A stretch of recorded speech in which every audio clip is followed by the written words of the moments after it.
Je renouvelle mes remerciements de nous entendre dans le cadre de cette audition.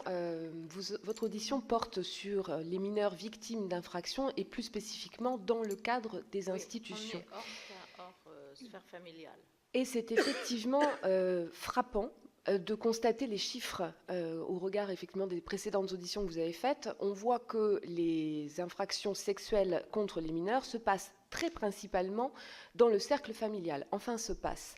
Les statistiques nous disent qu'elles se passent parce que on se pose la question, et d'autres intervenants plus spécialisés que moi se la sont posées, à savoir, est-ce que ce sont les statistiques qui sont tronquées ou est-ce la réalité des faits?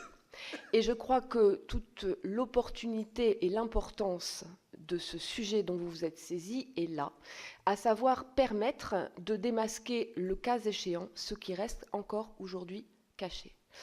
Il y a dans notre société aujourd'hui des révélations de faits anciens qui laissent à penser que, alors une explication sociologique parmi d'autres, la montée de l'individualisme parallèlement et corrélativement avec une certaine désacralisation des institutions, permet peut-être la parole libérée, pour faire référence à des associations salutaires. Mais la société, le législateur que vous êtes, doit accompagner ce mouvement pour permettre la facilité de la libération de cette parole et surtout l'accueil de cette parole dans des conditions idoines. Et le questionnaire que vous nous avez communiqué pose la première question: est-ce que l'arsenal juridique aujourd'hui existant est suffisant? À cela, je me permettrai de répondre, et nous en avons largement discuté au sein de notre profession, que oui, l'arsenal juridique est suffisant, il est complet, il existe des mesures de protection en amont et en aval. En amont, je vise les obligations de signalement. Là, j'y reviendrai, la corrélation entre l'obligation de signalement, le secret professionnel, et toutes les mesures qui sont du temps de l'enquête. Je vais généraliser, ne pas employer un terme trop juridique, l'enquête au sens large, à savoir les mesures de contrôle judiciaire, les interdictions durant le temps d'enquête, de prévenir, parce que c'est là important, la prévention et la répression. Donc en amont, il est possible aussi, de par les textes, de sauvegarder les mineurs lorsqu'un adulte est susceptible de leur faire courir un danger. Et puis les textes répressifs existent en nombre, à telle enseigne que, s'agissant des textes applicables en matière de numérique, infractions contre les mineurs numériques, il y a un maquis, on est aussi sur des infractions sexuelles, mais il y a un véritable maquis de textes, donc véritablement un arsenal juridique qui nous paraît complet. Ce qui nous paraît moins complet, et le chiffre qui parle là, c'est 70% de classements sans suite. Oui. 70%. Je crois que j'ai la réponse. Les moyens. Les moyens. Nous avons besoin de moyens. Les mineurs ont besoin de moyens. La justice des mineurs a besoin de moyens. La justice a besoin de moyens. Nous sommes face à un arsenal juridique très satisfaisant. Mais nous n'avons pas de moyens humains ou financiers qui permettent d'aborder tous les points. Un exemple pratique, du domaine pratique. Un mineur porte plainte contre un autre, indiquant qu'il a été victime dans un cadre institutionnel. On va lui dire, on va faire une enquête, on ouvre une enquête. On ouvre une enquête et à ce moment-là, on va investiguer sur la parole de l'un, la parole de l'autre. Ce qui est très fréquemment rendu dans ce type d'enquête, c'est nous n'avons pas d'autre preuve que parole de l'un, parole de l'autre.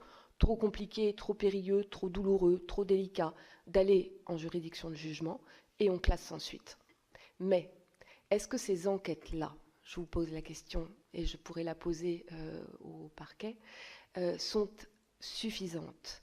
Est-ce qu'on est allé investiguer assez loin? Est-ce qu'on a entendu toutes les personnes de l'entourage susceptibles d'apporter d'autres éléments que d'entendre les personnes proches à ce moment-là, que d'entendre il y a des signes, il y a d'autres victimes peut-être. Ces investigations-là, permettez-moi de douter qu'elles soient réalisées. Et c'est simplement une question de moyens. Sur la suite de votre questionnaire, la prescription des infractions. Les délais de prescription ont été allongés il y a peu.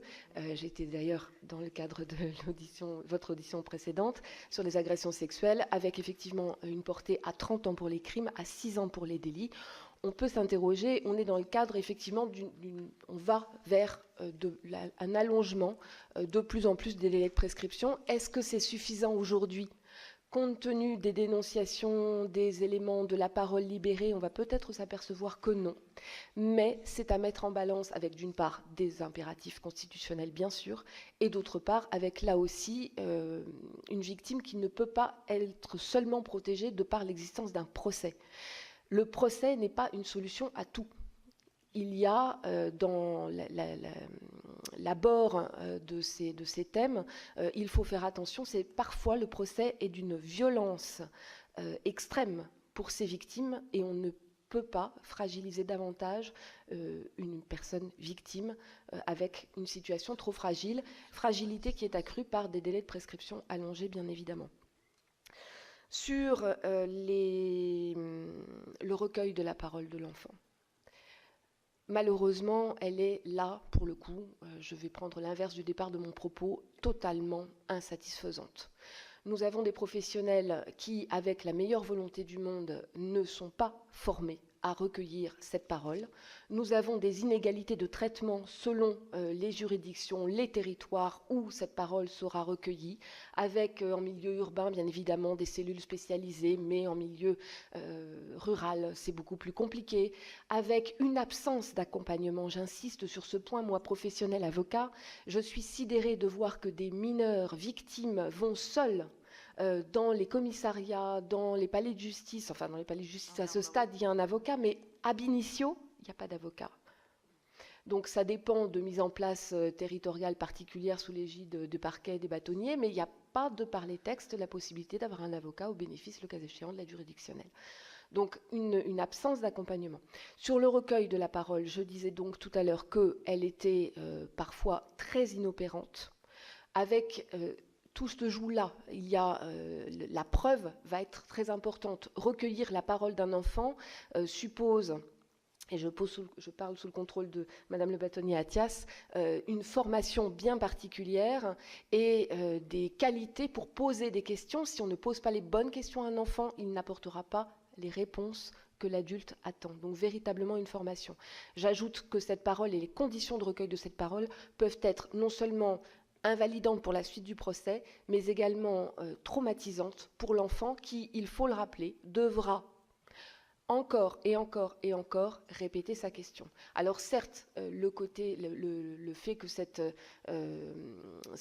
parole soit enregistrée et pose des garde-fous, etc., mais il y a véritablement à ce stade des situations très problématiques qui sont posées, avec bien évidemment tout le travail de la défense qui peut être fait ensuite. Je continue. Si vous avez encore quelques mots... Sinon, on peut se replacer. Oui, sinon, comme vous voulez, c'est pas très long ce que vous avez à dire encore. Non, sur le suivi socio-judiciaire et le contrôle judiciaire et surtout le suivi en détention, là aussi, manque criant de moyens. Il n'y a pas, alors c'est prévu par les textes, bien sûr, c'est prévu, c'est ce que je disais tout à l'heure, mais le psychiatre en prison, il va voir le détenu patient de façon extrêmement résiduelle. Ce sont des infirmiers psychiatres, il y a très peu de psychiatres. Ce qui est donné comme soin, c'est d'abord des traitements médicamenteux. Il n'y a pas de prise en charge adaptée, spécifique. Alors d'abord se pose la question de l'intérêt de l'injonction de soins, et ça c'est en amont que les expertises psychiatriques déterminent si oui ou non il y a un accès possible aux soins, mais ensuite, même quand cet accès aux soins est possible, concrètement, il n'y a pas du tout de moyens, il n'y a pas un suivi psychiatrique efficient et adapté véritablement à ce type de problématique. Donc là, nous sommes malheureusement dans une situation critique. Sur le suivi judiciaire, Les contrôles sont pléthores, hein, puisque que ce soit contrôle judiciaire, je le disais, ou injonction avec des peines complémentaires qui posent interdiction définitive ou pendant 10 ans de rencontrer des mineurs ou d'exercer une activité en lien des mineurs, tout le dispositif législatif nous paraît suffisant. Un dernier mot sur l'accord, enfin la cohésion, la concordance entre les obligations de signalement et le secret professionnel. On voit que ces textes sont très complexes, sont à la fois simples et complexes. En réalité, il y a des dispositions, et Madame Le Bâtonnier-Attias le rappelait, qui sont méconnues par les professionnels, totalement méconnues. Donc évidemment une obligation de formation, mais l'application même de ces textes peut paraître complexe. On a des dispositions qui posent pour certains professionnels visés par la loi. Je rappelle que le texte dit visé par la loi, secret professionnel seulement pour les professionnels visés par la loi. Donc, on a l'exclusion du secret de la confession, qui n'est pas prévu par le texte, mais qui est d'origine prétorienne, puisque le secret de la confession est posé par l'article 93 du droit canonique, mais en aucun cas par un texte de loi. Ainsi donc, ce secret de la confession n'est pas couvert de par les textes. Existe donc toute difficulté, enfin je simplifie, d'autres le discutent encore, mais l'origine n'est pas textuelle et n'est donc pas envisageable à ce stade. Le secret professionnel tel qu'il existe connaît, de par les articles 226-13 et 226-14, des possibilités d'être levées, à savoir notamment pour les médecins qui ont à connaître de maltraitance sexuelle ou physique envers les enfants. C'est une faculté aussi, donc il leur est peut-être parfois difficile de se repérer dans cette délicatesse de texte, et l'obligation à ces types de professionnels de santé que de signaler ces faits serait peut-être une simplification salutaire dans beaucoup de cas de figure qu'il est vrai compte tenu des 95% qui nous restent à traiter. J'ajoute que les membres des services sociaux, dès lors qu'ils sont dotés d'un mandat judiciaire et qu'ils agissent dans le cadre de l'assistance éducative, par exemple, ne sont pas soumis à ce secret professionnel et que dans l'exercice de leurs fonctions, il leur est tout à fait loisible de cela. Un dernier mot sur l'article 40, qui donne la possibilité à des fonctionnaires ayant connaissance dans leur activité, et donc là on pense à effectivement les services sociaux et surtout les gens de l'éducation nationale qui sont les premiers et les plus importants à pouvoir voir les signes chez un enfant de problématiques. Chez ces professionnels, l'article 40, comme l'indiquait Madame Le Bâtonnier-Attias, n'est pas peut-être suffisamment connu, et en tout cas, alors peut-être est-ce une méconnaissance, mais la lourdeur de son utilisation, en tout cas la tardiveté ou la prudence à son utilisation, pose véritablement question au regard des enjeux qui existent. Il n'y a pas de sanction à la non-utilisation de cet article 40. C'est une question. J'en ai terminé, je reste à votre disposition. Je crois qu'en fait, l'essentiel des réponses à vos questions a été apporté par mes deux consoeurs, donc je n'ai pas rajouté grand-chose. En résumé, de toute façon, je crois que nous sommes unanimes à penser que l'arsenal juridique existe, que nous avons une boîte à outils très complète, satisfaisante à ce stade, mais qu'il n'y a pas forcément la formation d'une part des acteurs de terrain en relation avec l'enfance, que ce soit des enseignants, des médecins, des assistants sociaux, des éducateurs de jeunes enfants, de rue, etc. Même parfois à la PJJ, bien qu'ils, eux, aient quand même une formation juridique malgré tout, enfin qui existe, mais qui n'est pas forcément axée vers le sens de l'audition de l'enfant victime d'infractions sexuelles. Et je crois alors, pour ce qui est de la formation des acteurs de terrain, de la police aussi, parce que le budget de la formation de la police a été réduit de sorte que tous les police et gendarmerie, j'ai fait par raccourci, j'ai intégré dans la police, bon, certains vont m'en vouloir, la gendarmerie, mais ceux-ci sont moins bien formés qu'ils ne le furent, ne le sont pas de manière continue, et les salles Mélanie qui sont intégrées dans certains commissariats, certaines gendarmeries, ne sont pas encore à ce stade, en 2019, généralisées. voilà, donc ça pose un véritable problème d'accueil de l'enfant, de recueil de sa parole, sachant que la parole de l'enfant, au tout début de la procédure, va conditionner tout le reste de ce qu'il va pouvoir dire ou se refuser à dire ou intégrer en lui sans vouloir en parler dans la suite de la procédure, que ce soit devant le juge, parce qu'il va falloir parfois répéter encore, et puis ensuite devant l'avocat, qui est encore un autre intervenant et qui n'est pas forcément non plus formé spécifiquement. Nous sommes tous formés, avocats d'enfants, à la défense des mineurs, mais nous ne sommes pas forcément tous bien formés au recueil de la parole d'un enfant victime d'agression. Ça, c'est une réalité. Il va falloir sans doute mettre l'accent là-dessus, mais comme pour tous les autres personnels des différents... voilà. Pour l'éducation nationale, c'est vrai aussi que, comme pour les médecins, d'ailleurs, ce sont des personnes qui n'ont pas, de par leur formation, de formation juridique, hein, et effectivement, qui sont sensibilisés, mais de manière théorique, mais qui ne savent pas forcément comment réagir face à une situation, qui peuvent être très démunis parce qu'il faut en référer à des hiérarchies multiples, hein. Et là, il y a effectivement sans doute quelque chose à faire et des formations transversales avec des réunions de partenaires multiples. Voilà, pluridisciplinaires, c'est ce que disait Dominique Attias tout à l'heure. Donc on en revient aux soins. Alors le soin, la prévention, je crois, parce qu'on parle d'agression et de prévention de la récidive, mais avant de parler de la récidive, je crois qu'il faudrait surtout empêcher les premiers actes, et tout ça passe par de la prévention bien en amont, de la prise en charge socio-médicale, il y a, je sais pas, des gens qui peuvent ressentir des pulsions qui les mettent mal à l'aise, etc. Oui. Quand on sait dans quel état se trouve la psychiatrie en France actuellement, voilà, c'est dramatique. Les PMI, même parce qu'on a aussi des agressions qui peuvent être commises, alors non pas du coup dans le cadre d'exercice de fonction, mais par des mineurs plus âgés, etc. Mais quand on sait que les PMI en Seine-Saint-Denis, là où j'exerce, on en est à plus d'1 an ou 18 mois pour avoir un rendez-vous à la PMI, mais c'est dramatique, quoi. Ou l'enfant qui a été victime ou qui va vouloir s'exprimer ne va pas trouver d'interlocuteur parce qu'il n'y a plus de médecins scolaires, il n'y a plus d'infirmières scolaires, et il n'y a plus de PMI non plus. Donc on se retrouve face à un désert total en matière de services publics dans certains territoires. Et je crois que de manière générale, et dans certains territoires plus encore que dans d'autres. Voilà. Avant de passer la parole à la rapporteure, puis ensuite aux collègues, moi je voulais évoquer un point dont on m'a parlé lundi matin. J'étais en Isère à la demande de collègues de l'Isère et on a rencontré une association qui s'appelle SOS Inceste pour revivre. SOS Inceste pour revivre.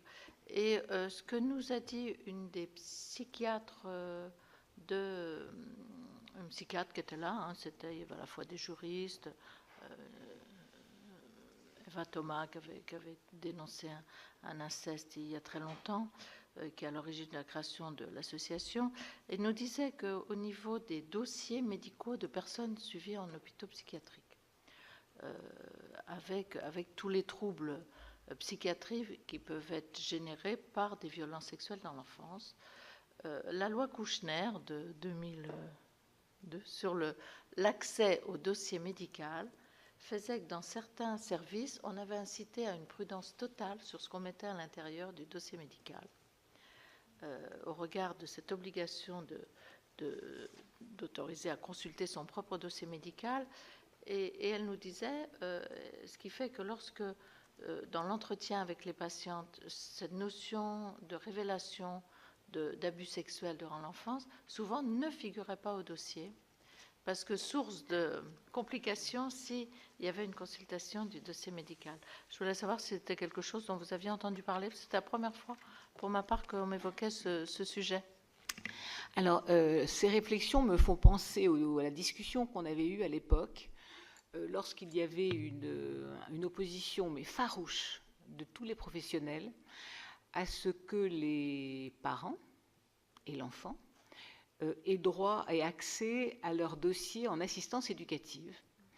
Et ce qui était évoqué, c'était oui, mais non, on ne peut pas donner accès au justiciable à son dossier, parce que autrement on ne va plus pouvoir parler de tout ce qu'on veut dire, ça ne va plus pouvoir on ne va plus pouvoir travailler de la même façon.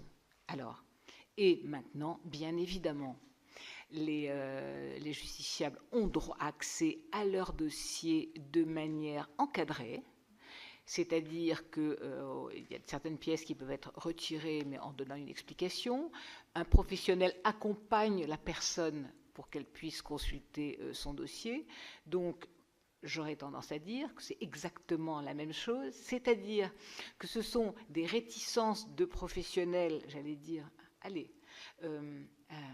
forts de leurs droits et de leurs compétences, les sachants, et qui, du coup, j'allais dire, par manque aussi de formation, parce que les professionnels, du coup, ont été beaucoup plus, disons, explicites dans leur rapport, compte tenu des décisions qu'ils prenaient, ce qui fait que les droits des gens étaient beaucoup plus respectés, que du coup, au lieu d'avoir des dossiers qui, en définitive, étaient beaucoup plus vides, le fait de devoir expliciter la position de chacun de manière construite permettait au contraire d'avoir un suivi beaucoup plus efficient de la personne. Et dans le cas présent, je pense que nous sommes exactement dans la même situation, c'est-à-dire des professionnels qui devraient être suffisamment formés pour permettre de rédiger des rapports avec toutes les informations et ne plus avoir ce genre de crainte. Donc c'est du même ordre, c'est un peu du même ordre, même en matière psychiatrique. Il ne faut pas oublier aussi, alors on ne peut pas prêcher pour notre paroisse, mais que le fait d'avoir aussi des avocats qui, pour les personnes d'ailleurs qui n'en ont pas les moyens, peuvent les assister aussi de l'aide juridictionnelle et les aider à avoir accès à leur dossier. Lorsque nous assistons des enfants en assistance éducative, enfants en danger ou enfants qui ont été victimes, etc., il ne s'agit pas, bien évidemment, de mettre à leur disposition le rapport tout cru, sans même... Il s'agit de leur expliciter en leur lisant les choses qui sont importantes, discuter avec eux en mettant évidemment les mots et les filtres nécessaires pour que ce ne soit pas quelque chose qui choque. Donc je pense que c'est un faux problème, je le dis comme je le pense. Les personnes, d'autant plus quand elles sont d'une manière ou d'une autre privées de leur liberté, doivent avoir les moyens, que ce soit pour les professionnels ou les personnes elles-mêmes, le moyen de savoir exactement, d'avoir un vrai parcours construit de vie. Et donc, ça me semble important. Et ça rejoint un petit peu cette problématique des médecins. Pardon d'être aussi net, il me semble qu'il faut que ça serait un moyen de clarifier la situation et de protéger les médecins, de les obliger à signaler. Si vous saviez comme ils sont tétanisés de peur, ils ne savent plus où ils sont. Qu'est-ce qu'on peut faire? Qu'est-ce qu'on ne peut pas faire? Comment on peut le faire?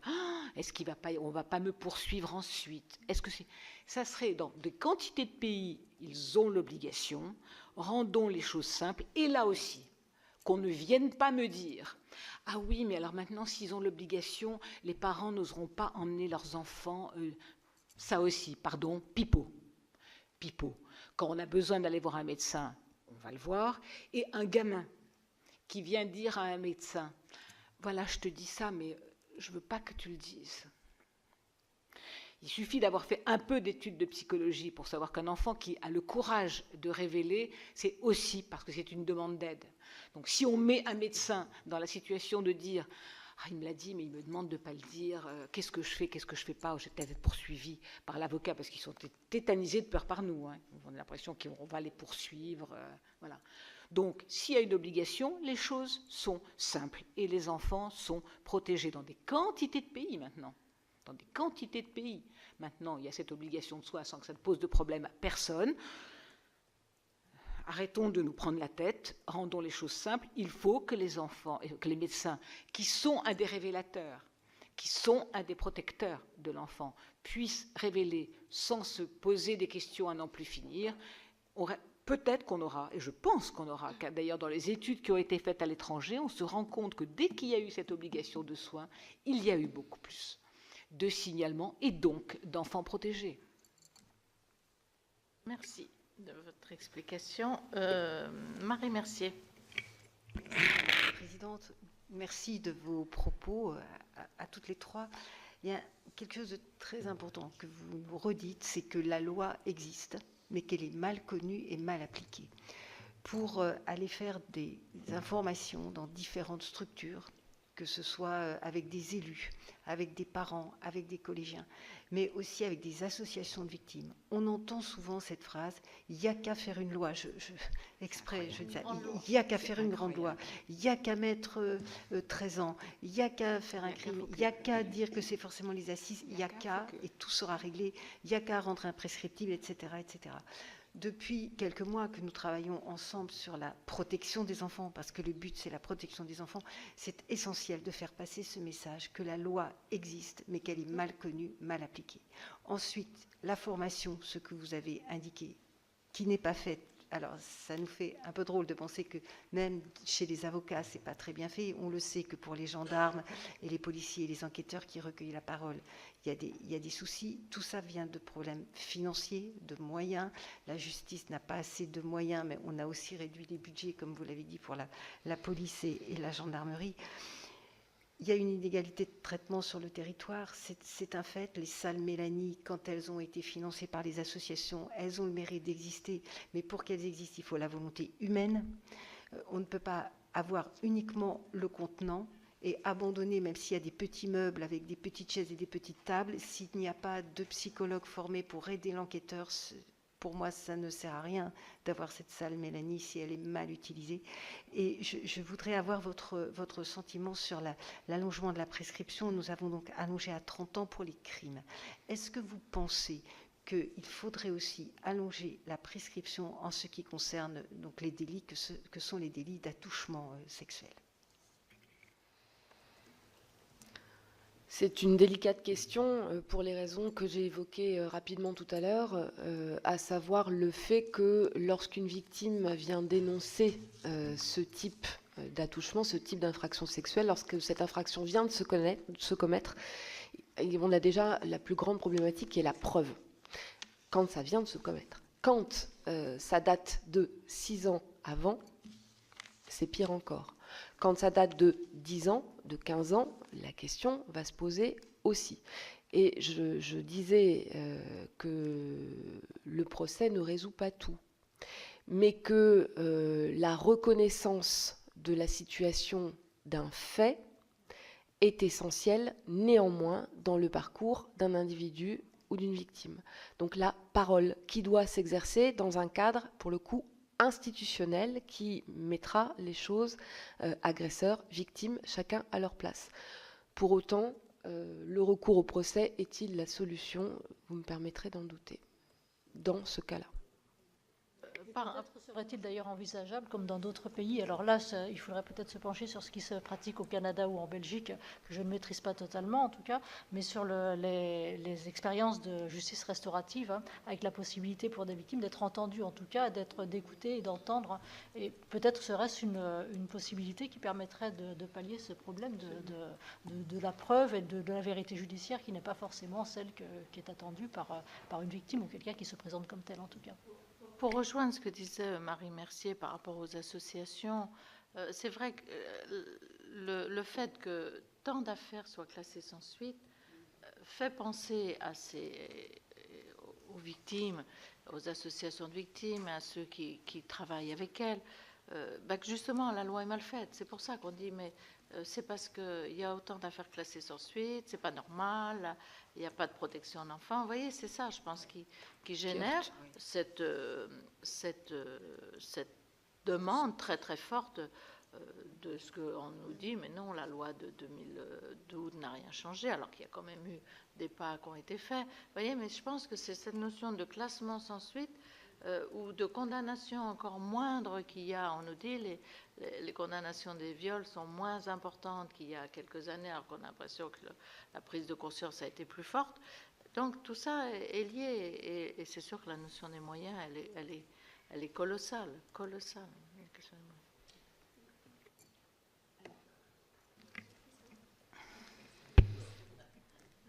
Ce qui me semble aussi important, si vous voulez, ce qu'il y a, c'est que lorsqu'on prend la situation de quelqu'un qui révèle, même d'un enfant qui révèle, la problématique qu'il y a, c'est que, j'allais dire, vous le savez très bien, hormis en problème lorsqu'il y a un crime, hein, Alors, première chose déjà, dès qu'un auteur et un présumé auteur est mis en garde à vue, il est assisté d'un avocat. L'enfant victime, présumé victime, est toujours seul. Nous sommes censés être à côté de l'enfant s'il y a une confrontation. Ça n'est pas systématique. Il ne faut pas que vous oubliez non plus que lorsque l'enfant est auteur, il a donc, comme je vous le disais, un avocat du début à la fin.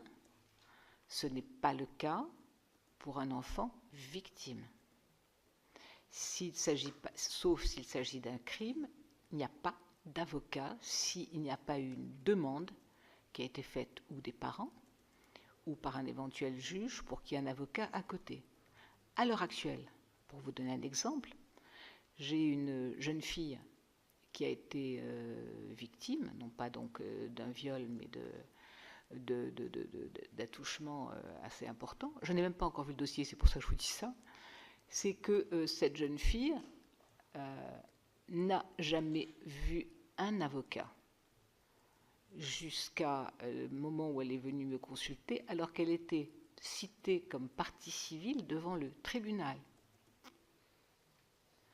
Donc, en catastrophe, on a demandé le renvoi pour que je puisse voir le dossier. Je ne sais pas ce qu'il y a dans ce dossier, qui date d'il y a 4 ans. Si un avocat avait été obligatoirement désigné aux côtés d'un enfant qui est donc victime, et reconnue comme victime, puisqu'elle a été, me dit-elle, entendue toute seule par un juge d'instruction. C'est pas ce qu'il y a dedans, elle n'a pas très bien compris ce qui s'est passé. Nous ne trouverions pas avec un tel dysfonctionnement qui fait que cette affaire qui était qui est passée devant le tribunal correctionnel le 11 lundi est renvoyée maintenant au mois d'octobre. Que cette jeune fille, elle est venue consulter à une permanence un avocat et que cet avocat c'était moi. Pourquoi? C'est parce que c'est son psy qui l'a vue dans un tel état arriver, la pauvre, avec sa convocation tétanisée de peur, en disant je reçois ça, je ne sais pas ce qu'il faut faire, qu'elle a immédiatement envoyé une consultation et que du coup j'ai pu la prendre et j'ai accepté parce que je l'ai senti vraiment épouvantablement mal et que je voyais la catastrophe arriver parce qu'elle avait envie d'y aller mais elle avait peur d'y aller, elle était toute seule. Elle était maintenant devenue majeure, mais elle était mineure lorsque les choses se sont passées. Donc ces dysfonctionnements-là, il y a un vrai traitement différentiel. Alors, c'est dû à notre histoire. Les auteurs ont, jusqu'à présent, ce qui est normal, ça présente sur les vents de naissance, les risques, etc. Mais on parle des victimes, mais les droits, même des enfants victimes, ça n'a rien à voir. La même chose. Parlons gros sous, aide juridictionnelle. Les avocats ne sont pas rétribués de la même façon lorsqu'ils sont avocats d'une victime et d'un auteur. Pourtant, je peux vous dire que si on est formé et le job qu'il y a à faire aux côtés d'une victime, compte tenu, j'allais dire, parce qu'on a un soutien, ils ont des psys ou pas des psys, mais j'allais dire, on doit, avec les formations qu'on a, c'est un long et lourd, comme l'ont dit mes consoeurs, parcours, d'être à côté d'un enfant qui, éventuellement, même d'une femme d'ailleurs, qui a subi une agression sexuelle. C'est compliqué. Il faut qu'on prépare les confrontations. Alors, ok, les histoires, Mélanie, pas Mélanie, mais je vous garantis qu'à l'heure actuelle, la manière dont les choses sont fabriquées en France, il suffit qu'un auteur nie, il y a des confrontations de nouveau et avec les problématiques de préparer. Et pourquoi je vous disais aussi que les professionnels doivent se connaître et faire des formations ensemble. Lorsque vous avez des gamins qui se retrouvent hospitalisés parce qu'ils ont fait des tentatives de suicide et que du coup les médecins ont du mal à être en contact avec nous parce qu'on appelle, on va aller voir Robert Debré ou autre et qu'ils n'osent pas nous prendre parce que c'est l'avocat. Bon. Et qu'on réussit quand même à établir le contact. Je peux vous dire que préparer un enfant, et quand le médecin ne sait même pas si le gamin va être entendu par un juge d'instruction, une confrontation, etc. Si on veut être dans le pratico-pratique, c'est ça le boulot, c'est de bosser avec des gens, c'est de pouvoir préparer les gamins, c'est de pouvoir leur permettre de défendre leurs droits. On a besoin de vous pour que vous soyez avec tous les gens que vous avez entendus, dans le pratico-pratique. Les principes, on a les délais, on a les prescriptions, on a les textes, on a les machins. Mais maintenant, il faut les appliquer et de manière pratico-pratique. Et en tout cas, voilà, peu de mesures, mais des mesures super efficientes qui permettent un tout petit peu de faire avancer le schmilblick. On ne va pas changer la terre entière, mais au minima, on fait avancer un petit pas supplémentaire.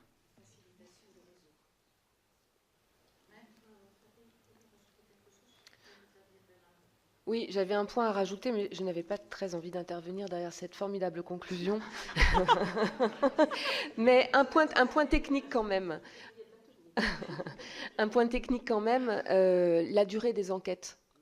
Des enquêtes préliminaires, j'entends, parce que l'accès au dossier par la victime est possible dans le cadre d'une instruction, mais l'accès au dossier dans le cadre d'une enquête préliminaire n'est pas possible, enfin, ou à certaines conditions bien particulières, peu connues là encore, et en tout cas pas aux victimes non assistées d'un avocat, et on sait que c'est la grande majorité des cas.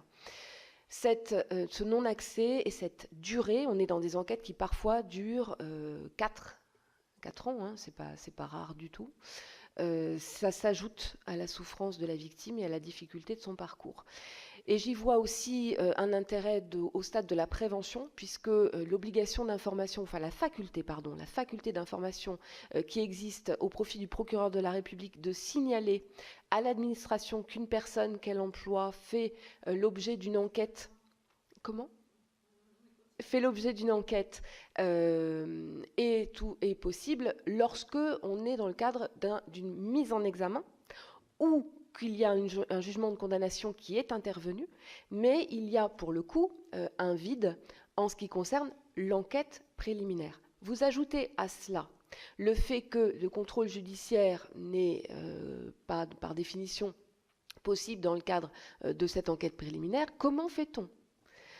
Donc on est avec là aussi la nécessaire recours à l'ouverture d'une information judiciaire qui demande là aussi des moyens, raison pour laquelle il n'y en a peut-être pas. Donc j'ajoute la consultation du FIJES, puisque là aussi les cas d'inscription FIJES, on n'est pas dans le cadre d'une enquête préliminaire, ce n'est pas des cas dans lesquels le FIJES peut être consulté. Dès lors, vous avez une temporalité en creux sur l'identification, mais qui est extrêmement importante parce qu'elle doit être rapprochée de la présomption d'innocence. On ne peut pas inscrire des individus contre lesquels nous sommes seulement en enquête préliminaire. Donc une ouverture d'instruction avec l'équilibre des droits de la défense, avec des accès au dossier, avec des contrôles judiciaires, avec des débats de bout en bout qui permettront une égalité et une équité stricte, permettent ces mesures de prévention que ne permet pas une enquête préliminaire dans de tels cas.